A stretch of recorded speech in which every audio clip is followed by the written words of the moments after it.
Bapak Ibu Saudara-saudara, Salam. Kembali firman Tuhan menyapa kita di pagi hari ini. Allah adalah kota bentengku.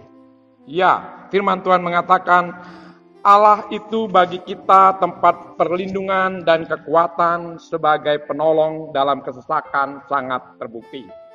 Sebab itu kita tidak akan takut sekalipun bumi berubah, sekalipun gunung-gunung goncang di dalam laut, sekalipun ribut dan berbuih airnya, sekalipun gunung-gunung goncang oleh geloranya. Kota Allah kediaman yang maha tinggi, disukakan oleh aliran-aliran sebuah sungai. Allah ada di dalamnya, kota itu tidak akan goncang, Allah akan menolongnya menjelang pagi. Bangsa-bangsa ribut, kerajaan-kerajaan goncang, Ia memperdengarkan suaranya dan bumi pun hancur. Tuhan semesta alam menyertai kita, kota benteng kita ialah Allah Yakub. Bapak Ibu Saudara-saudara yang kasih dalam Tuhan, rasa takut itu menghantui kehidupan manusia dari dulu sampai sekarang. Takut kepada kehidupan masa lalu, masa kini, dan masa depan. Mewarnai perjalanan umat Tuhan. Kota-kota yang tiba-tiba hilang, tenggelam ke dalam muka bumi atau ke laut. Akibat apa? Gunung meletus, gempa bumi, tsunami, bahkan akan ledakan nuklir yang ditakutkan manusia. Banyak menghantui orang dewasa ini. Tinggal di bukit, takut longsor. Tinggal di pantai, takut tsunami. Tinggal di tanah datar, takut gempa. Sekarang baik yang tinggal di bukit, di pantai, di tanah datar, di desa, di kota, takut pada virus corona. Tetapi penulis Mazmur ini mengatakan bahwa sekalipun dunia ini akan berubah, berguncang, tapi umat Allah tidak perlu takut. Amin. Pemazmur ini menyatakan keyakinannya menghadapi kehidupan di dunia ini. Apakah itu akibat gunung meletus, gempa bumi, tsunami, atau wabah penyakit? Allah mampu untuk menyelamatkan umatnya. Rasanya mustahil kan? Bagaimana kita memikirkan hal ini? Bagaimana kita tanpa dikuasai oleh rasa ketakutan? Disinilah dengan jelas mengatakan bahwa Allah ialah perlindungan kita. Bahkan di tengah-tengah ancaman perubahan alam semesta. Mengapa? Allah bukan sekedar tempat untuk mendapatkan ketenangan sesaat. Allah merupakan tempat perlindungan kekal kita dan bisa memberi kekuatan dalam segala keadaan. Banyak kota besar memiliki sungai yang mengalir melewati kota. Sebut saja di negeri ini ada sungai Bengawan Solo, ada sungai Berantas, ada sungai Musi, ada sungai Ciliwung, ada sungai Barito, ada sungai Kapuas. Bagi kehidupan umat Allah saat itu, ada sungai berarti ada kehidupan, bahkan ada kelimpahan. Karena bagi umat Allah dalam perjanjian lama, jangankan sungai, embun saja sangat berarti. Mata air sumber sangat berarti. Itu sebabnya di mana ada mata air, di mana ada sumur, disitulah mereka berkumpul, mendirikan kemah, tempat kediaman, sambil memelihara ternak dan domba-dombanya. Apalagi sungai. Sungai adalah simbol kemakmuran, anugerah Allah yang melimpah bagi umatnya. Itu sebabnya Bapak Saudara-saudara yang kasih dalam Tuhan, namun demikian di Yerusalem tidak ada sungai. Namun demikian umat Allah memandang dan melihat dan menilai bahwa Allah sendirilah sebagai sungai. Sungai yang menyokong kehidupan umatnya. Sehingga selama Allah tinggal di tengah-tengah umatnya, bangsa itu, kota itu tidak terkalahkan. Aman, tentram, makmur dan sentosa.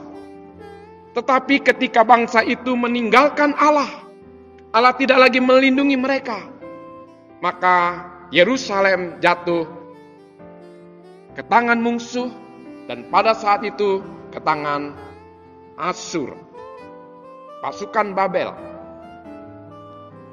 Perang, kehancuran, gunung meletus, gempa bumi, tsunami, bahkan ledakan nuklir.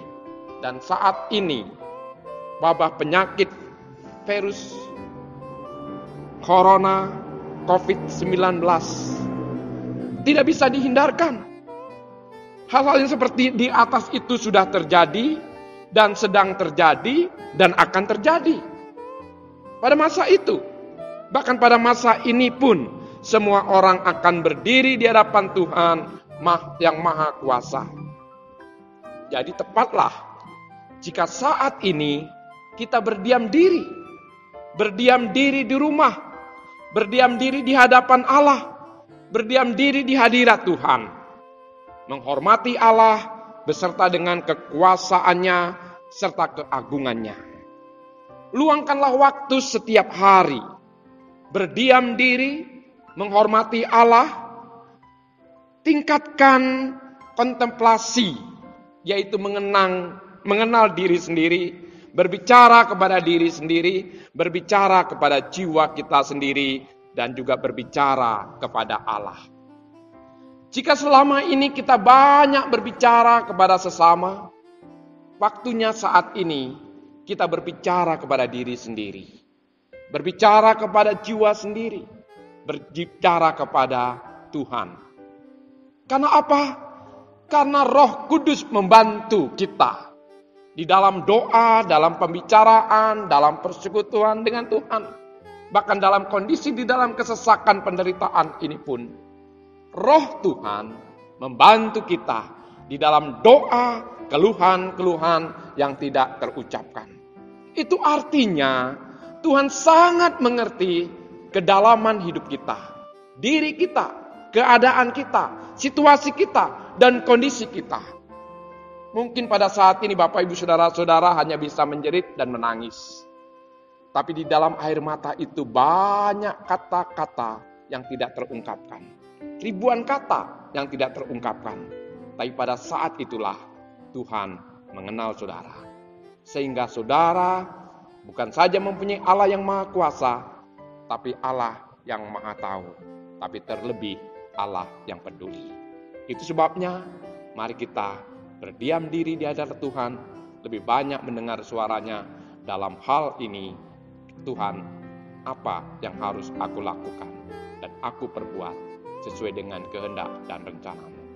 Sehingga kita boleh masuk dalam rancangan Tuhan, rancangan yang besar untuk kehidupan saudara dan saya. Selamat bekerja, selamat berkarya, selamat melayani, juga selamat menikmati persekutuan Mezbah Keluarga. Kiranya Tuhan memberkati kita semua. Amin. Kita doa. Bapa di dalam surga, kami terus berdoa, mohon anugerah-Mu dan belas kasihan-Mu untuk menopang kami, menghibur kami, bahkan memberikan ilham, inspirasi, pengertian, dan pengetahuan yang benar dalam diri kami. Sehingga setiap peristiwa-peristiwa yang Tuhan izinkan terjadi, yang dalam kehidupan kami maupun keluarga kami, bahkan negeri dan bangsa kami dapat melihat akan kehendak dan rencana Tuhan. Rencana yang besar Tuhan bagi kami, bagi keluarga kami, bahkan bagi gereja dan bangsa kami. Sehingga kami Tuhan boleh tetap berjalan dalam rancangan-Mu, dalam kehendak-Mu. Bapa dalam surga, hamba-Mu berdoa dan menyerahkan untuk seluruh jemaat dan umat-Mu, baik secara pribadi maupun keluarga. Tuhan tetap jagai mereka, Tuhan tetap peliharakan mereka, dan Tuhan tetap memberkati kehidupan mereka, menambahkan iman dan pengharapan dalam kehidupan mereka. Biarlah di dalam masa-masa perenungan ini, kami sungguh-sungguh mengalami perjumpaan secara pribadi dengan Engkau.